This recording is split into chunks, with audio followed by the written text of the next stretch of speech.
Closing out October with a matchup in the Big Ten against Minnesota, and Coach, the second to the last chance for some of these seniors to hit the field, and that starts to hit home for them.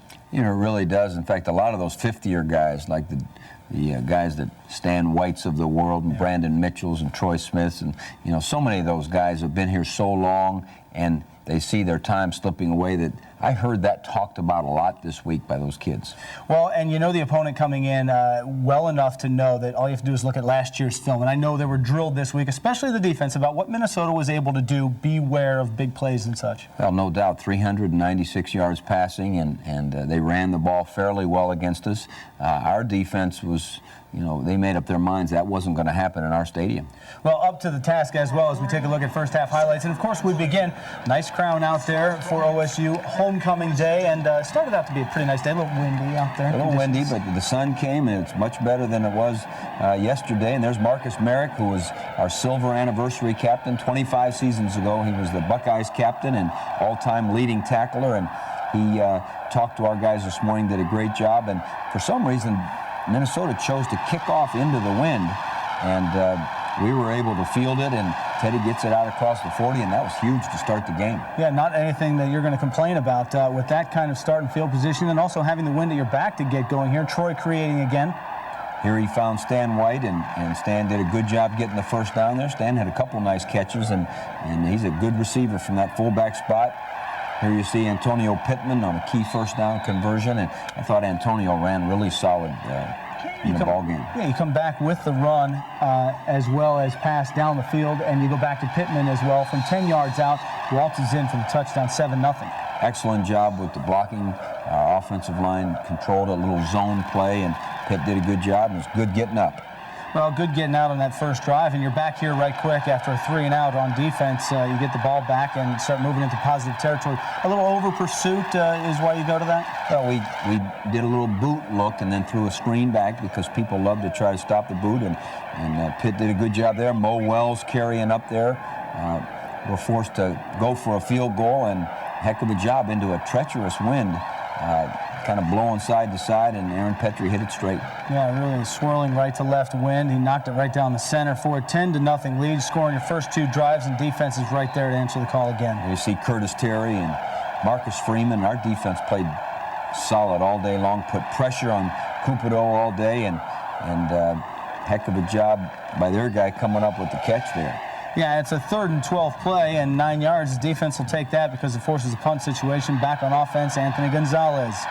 A little option-type throw by Troy. He could have either handed off or thrown the little bubble, and he threw it to Gonzo there. And then we come back with the play-action pass. He went to his check-down receiver, which was Stan White, and again, Stan's a heck of a good receiver. Yeah, it's 1st and 10 play, pickup of 11 after Gonzalez had the first down on the previous catch. And you go back on the ground here, 17 yards. Actually, it's through the air, but it's to your running back. That's right. Being effective out of the backfield, catching the ball. No question. The screen game was going to be important, especially with the wind. You weren't going to throw the ball up the field as much on a day like this. And then here you see Stan White did a nice job blocking there. And unfortunately, Beanie fumbled the football. And, you know, that if we're going to be a great football team when all is said and done, we've got to eliminate those. Minnesota recovers, and sudden change defense, 1st and 10. You see it done there by Antonio Smith. Plenty of him last week, no gain on that play. Well, he can read things and plays them, and there you see James Laurinaitis on the sack, and our guys do a heck of a job putting pressure on quarterbacks.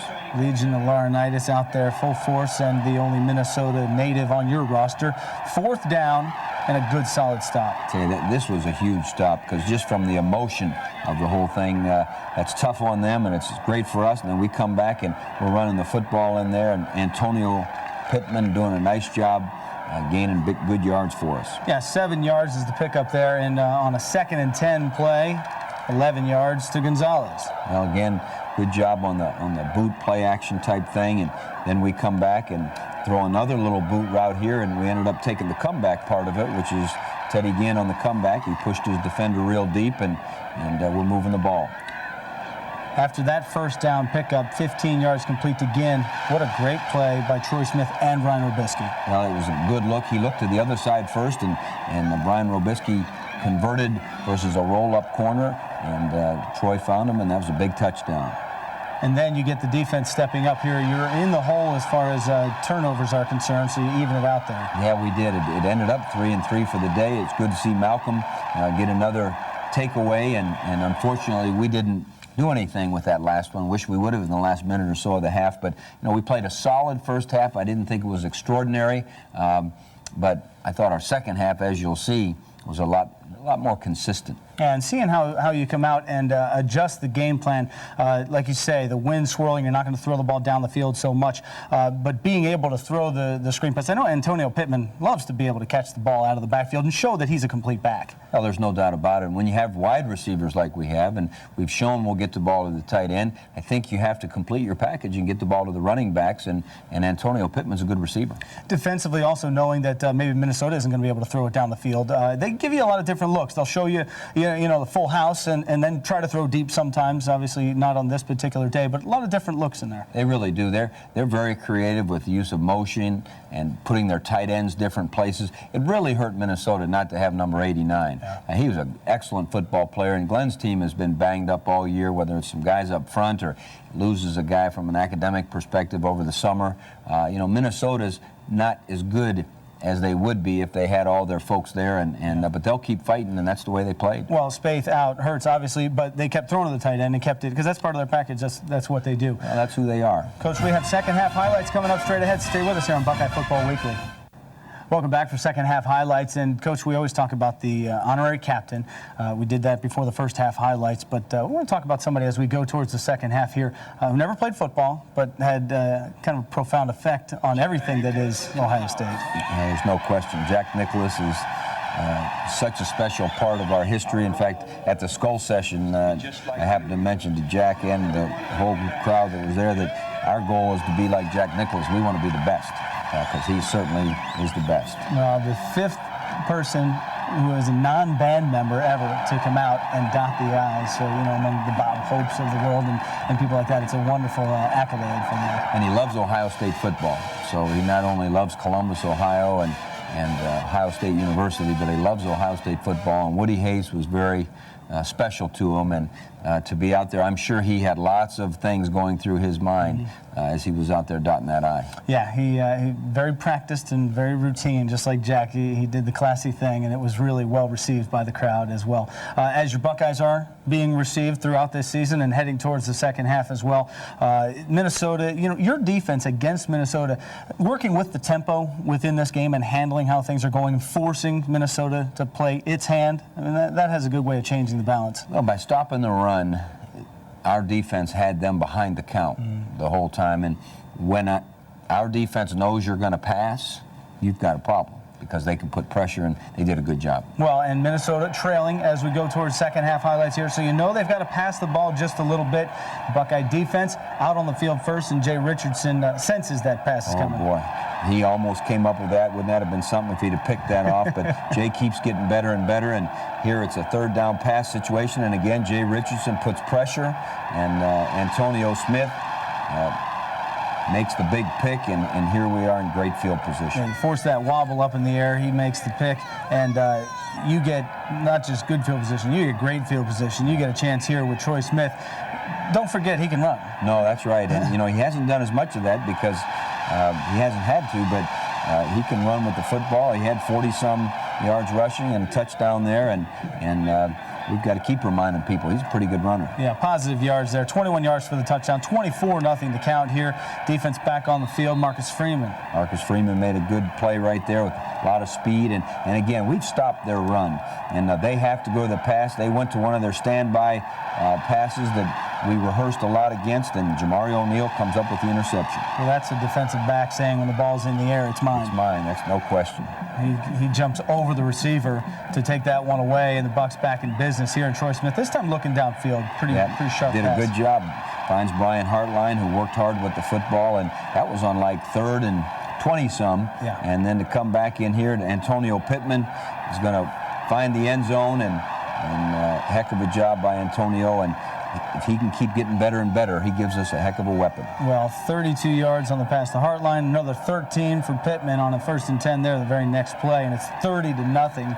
Don't like the PAT getting blocked there as you get back on David. Big hit there on the line, no gain, and back on O.